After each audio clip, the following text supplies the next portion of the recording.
लेकिन आज दिसंग गुरु शिबू सोरेन जिंदा है, आज वह स्वस्थ है, लेकिन हम उनके स्वास्थ्य की कामना करते हैं। उनसे एक सवाल पूछेंगे कि गुरु जी बताइए कि इसी दिन के लिए आपने झारखंड राज अलग लिया था, आपने झारखंड राज क्या केवल अपने पुतोहू लोग को विधायक बनाने के लिए लिया था? इस बात को उत्तर दीजिएगा गुरु जी, यदि आपके कानों तक मेरी आवाज जा रही है। आज बगल में माननीय मुख्यमंत्री की अर्धांगिनी बैठी है जो गांडे की विधायक है, वो एक महिला विधायक है, इसलिए हम महिला पर विशेष टिप्पणी नहीं करेंगे, उन पर कोई छीटाकसी नहीं करेंगे, लेकिन वो मंचों पे आती है और अपने भाषणों में बार बार 1000 रुपए का जिक्र करती है कि हमने मैया सम्मान योजना दिया 1000। ऐसा लगता है उन्होंने हमें खैरात दिया है, हमें भीख दिया है। बड़ा दुर्भाग्य कि कोई 1000 रुपया देकर इस प्रकार से महिमा मंडन करता है। आज मैं माननीय मुख्यमंत्री, उनकी अर्धांगिनी, चूंकि दोनों सरकार में दोनों सम्मिलित हैं, मैं उन्हें साफ साफ कहूंगा 1000 नहीं, आप 500 रुपया देके वोट ले जाइए, लेकिन हमारा एक शर्त होगा, आपके परिवार में 4 विधायक है, आप डिसाइड कर लीजिए एक को कौन रहेगा, 3 को इस्तीफा दीजिए। इस बार सारा कौन इस्तीफा देगा? कल्पना मैडम इस्तीफा देंगी या बसंत सोरेन जी इस्तीफा देंगे या सीता मैडम इस्तीफा देंगे? हेमंत सोरेन जी बताइए। अरे वाह, ये झारखंड के लोगों को आज भी आप लोग धोखा समझ रहे हैं।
सबसे ऐतिहासिक और खूबसूरत जिला गिरिडीह। गिरी यानी पहाड़ और डी यानी पहाड़ों का क्षेत्र। गिरिडीह यानी पारसनाथ पहाड़ की धरती, गिरिडीह यानी बड़ाकर नदी की धरती। इस गिरिडीह की पावन धरती में दूर दराज से चलकर आए हुए जितने भी हमारे अभिभावक, हमारे माताएं बहनें आज इस कार्यक्रम को सुनने के लिए, समझने के लिए आए हैं, उन सभी को जो आयु में हमसे बड़े हैं उनको एक साथ प्रणाम करते हैं, और जो आयु में हमसे छोटे हैं उनको हम ढेर सारा आशीष देते हैं। आज के इस कार्यक्रम में मंच में उपस्थित हमारे पार्टी के तमाम केंद्रीय पदाधिकारीगण, हमारे पार्टी के तमाम प्रमंडलीय, जिला, प्रखंड के पदाधिकारीगण एवं सदस्यगण, आज के इस कार्यक्रम में विशेष रूप से इस कार्यक्रम को संचालन करने के लिए, इस कार्यक्रम को आयोजन में भूमिका का निर्वहन करने वाले गिरिडीह की गाई, आज के इस कार्यक्रम में उपस्थित जितने भी हमारे लोकतंत्र के चौथे स्तंभ media, press media, print media, electronics media, digital media तथा अन्य जो श्रोताएं हैं, मीडिया के भाई बहनीगण, उन सभी को अभिनंदन, नमस्कार, आदाब, जोहार पेश करते हैं। आज के इस कार्यक्रम में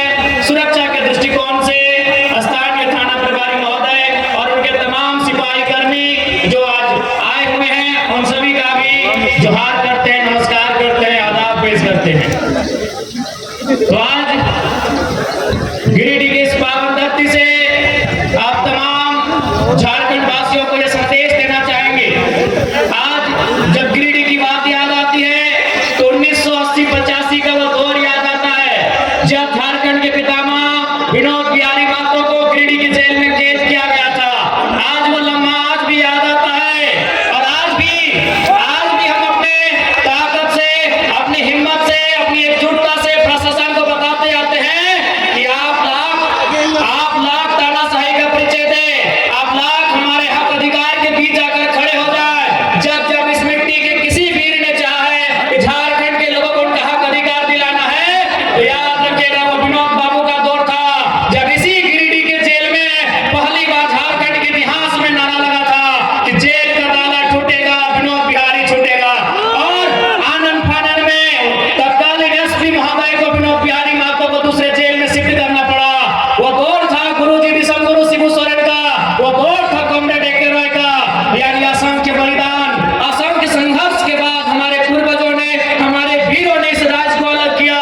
लेकिन आज 24 साल के बाद हम एक बार रुक जाते हैं, एक बार हम अपने आप को रोकते हैं और गांव की पगडंडियों में, खेत खलिहानों में, फैक्ट्री में काम कर रहे मजदूरों के बीच जाकर, फुटबॉल के मैदान में फुटबॉल खेल रहे बच्चों के बीच जाकर, चाय की गुमटी में बैठकर, पान की दुकान में बैठकर आज अगर एक बार चर्चा करके देखिए कि झारखंड अलग राज्य करने का मकसद पूरा हुआ है या नहीं। एक बार हम रुककर अपने आप को थाम कर बस एक सवाल करें कि झारखंड अलग राज्य करने का जो उद्देश्य था वो उद्देश्य पूरा हुआ है कि नहीं हुआ है। आज इस भीड़ से उत्तर जानना चाहते हैं, क्या अलग झारखंड राज्य करने का जो उद्देश्य था वो पूरा हुआ है? हाँ या ना? हाँ या ना? आज हर एक गांव की गली से, खेत के चौपाल से यही आवाज आती है, खेतों की पगडंडियों से, गांव के चौपाल से, कि झारखंड राज्य हमने जो सोच कर लिया था आज वो कोसों दूर है हमसे। हमने झारखंड राज्य इसलिए लिया था कि जब हम लोग झारखंड राज्य का अलग निर्माण करेंगे, यहाँ की शैक्षणिक व्यवस्था में सुधार होगा, यहाँ की स्वास्थ्य व्यवस्था में सुधार होगा, यहाँ के नौजवानों को रोजगार मिलेगा, यहाँ के जल जमीन जंगल को सुरक्षित किया जाएगा, यहाँ के आदिवासी मूलवासियों की भावनाओं का ख्याल रखा जाएगा। लेकिन जैसे ही झारखंड राज्य अलग हुआ, हमें क्या मिला? हमें पलायन मिला, हमें विस्थापन मिला, हमें बेरोजगारी मिली, हमें अशिक्षा मिली। आज विनोद बिहारी महतो हमारे बीच नहीं है, आज निर्मल महतो हमारे बीच नहीं है, आज कॉमरेड ए.के. रॉय हमारे बीच नहीं है, लेकिन आज विशंगुरु शिबू सोरेन जिंदा है। आज वो अस्वस्थ हैं, लेकिन हम उनके स्वास्थ्य की कामना करते हुए उनसे एक सवाल पूछेंगे कि गुरुजी बताइए कि इसी दिन के लिए आपने झारखंड राज्य अलग लिया था। आपने झारखंड राज्य क्या केवल अपनी पुतोहू लोग को विधायक बनाने के लिए लिया था? इस बात को उत्तर दीजिएगा गुरुजी, यदि आपके कानों तक मेरी आवाज जा रही है। आज यहीं बगल में माननीय मुख्यमंत्री की अर्धांगिनी बैठी है जो गांडे की विधायक है। वो एक महिला विधायक है, इसलिए हम महिला पर विशेष टिप्पणी नहीं करेंगे, उन पर कोई छीटाकशी नहीं करेंगे। लेकिन वो मंचों पे आती है और अपने भाषणों में बार बार 1000 रुपए का जिक्र करती है कि हमने मैया सम्मान योजना दिया 1000। ऐसा लगता है उन्होंने हमें खैरात दिया है, हमें भीख दिया है। बड़ा दुर्भाग्य कि कोई 1000 रुपया देकर इस प्रकार से महिमा मंडन करता है। आज मैं माननीय मुख्यमंत्री, उनकी अर्धांगिनी, चूंकि दोनों सरकार में दोनों सम्मिलित हैं, मैं उन्हें साफ साफ कहूंगा 1000 नहीं, आप 500 रुपया देके वोट ले जाइए, लेकिन हमारा एक शर्त होगा, आपके परिवार में 4 विधायक है, आप डिसाइड कर लीजिए एक कौन रहेगा, 3 को इस्तीफा दीजिए। इस बार सारा कौन इस्तीफा देगा? कल्पना मैडम इस्तीफा देंगी या बसंत सोरेन जी इस्तीफा देंगे या सीता मैडम इस्तीफा देंगे? हेमंत सोरेन जी बताइए। अरे वाह, ये झारखंड के लोगों को आज भी आप लोग धोखा समझ रहे हैं। आपने हमें सीजीएल की परीक्षा जिसका इंतजार 2015-16 से किया जा रहा था कि नहीं? 2015-16 से सीजीएल की परीक्षा का इंतजार किया जा रहा था। आज 2024 में 28 जनवरी 2024 को सीजीएल की परीक्षा होती है, लेकिन 2 घंटे बाद पुनः पता चलता है कि पेपर लीक हो चुका है, पुनः री एग्जाम लिया जाता है। एग्जाम कब लिया जाता है? 21-22 सितंबर को लिया जाता है। पुनः री एग्जाम में भी पता चल रहा है कि पेपर लीक किया जा चुका है। ऐसे में आप तमाम केवल नौजवान, पढ़ने वाले छात्र नहीं, अभिभावक, माताएं, हमारे तमाम अभिभावक, आपको भी गुस्सा आना चाहिए, आपको भी गुस्सा आना चाहिए कि आपने इन सरकारों को क्यों चुना था। आपको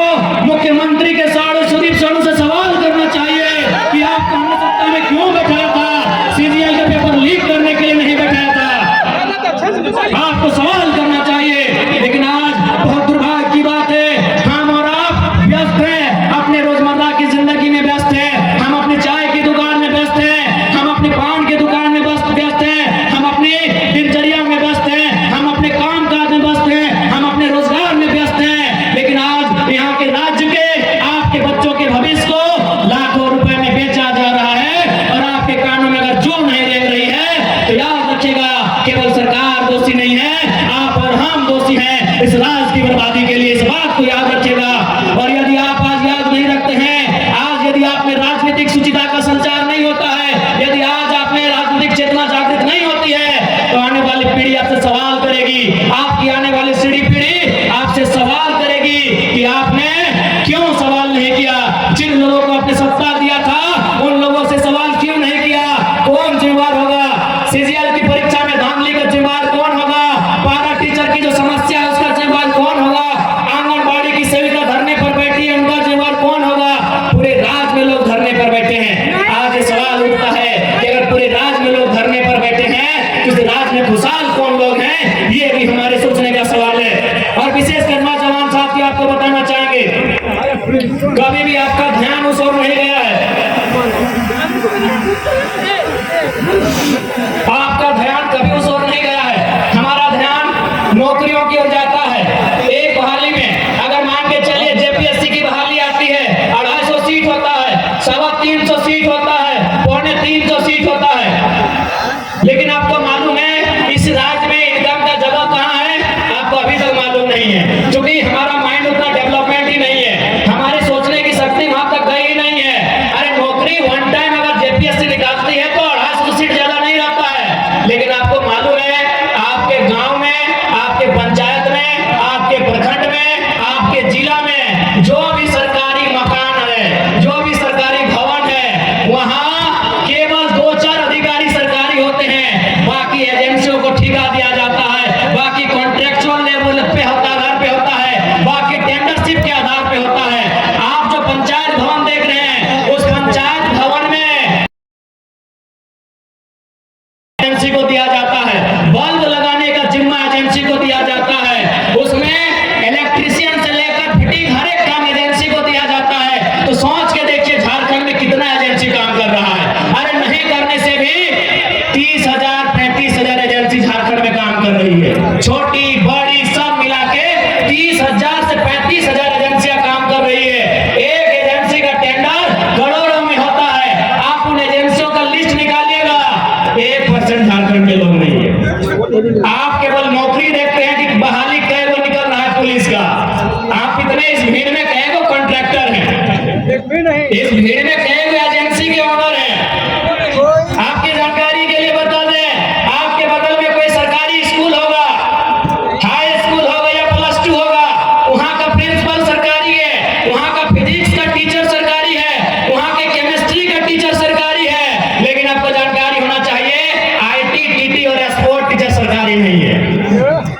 आईटी का टीचर सरकारी नहीं है, टीटी का टीचर सरकारी नहीं है, स्पोर्ट टीचर सरकारी नहीं है। और आपको यह भी जानकारी होना चाहिए कि आईटी और टीटी का टीचर एग्जाम लिख के नहीं आते हैं, एजेंसी के थ्रू आते हैं। वो एजेंसी भी आपकी नहीं है, वो टीचर भी आपका नहीं है। आज तक झारखंड का ध्यान गया ही नहीं है। झारखंड के नौजवान नौकरी के, ठीक है नौकरी अच्छी बात है, हमारी भी पहली प्राथमिकता नौकरी होती है। लेकिन आप एजेंसी को भूल रहे हैं, आप टेंडरशिप को भूल रहे हैं, आप ठेकेदारी को भूल रहे हैं। अरे पैसा वहां है, वीडियो की तनख्वाह क्या है? 50,000, 1 लाख है। चलिए 1 लाख मानते हैं, चलिए मान लेते हैं बढ़िया पदाधिकारी की तनख्वाह 1 लाख है, तो 12 महीना में 12 लाख, यानी 1 साल का 12 लाख। वो नौकरी कितना करेगा? 30 साल। कितना? 30 साल। 12 को 30 से गुना करिए, 3.6 करोड़। क्या कैलकुलेशन सही है? 3.6 यानी 3.6 करोड़। यानी एक वीडियो, एक बढ़िया रैंक का ऑफिसर अपने जीवन काल में कितना पैसा कमा रहा है? 3.6 करोड़। आपको जानकारी होना चाहिए, एक छोटा एजेंसी करोड़ों का बजट एक बार में, हमको लगता है एक बार जब वो लेती है करोड़ रुपए बचत कर लेती है। आज तक किसी लीडर ने आपको इस ओर लेके नहीं गए हैं, कोई लीडर नहीं, किसी को मतलब नहीं है। आप कहीं चले जाइए, आप अस्पताल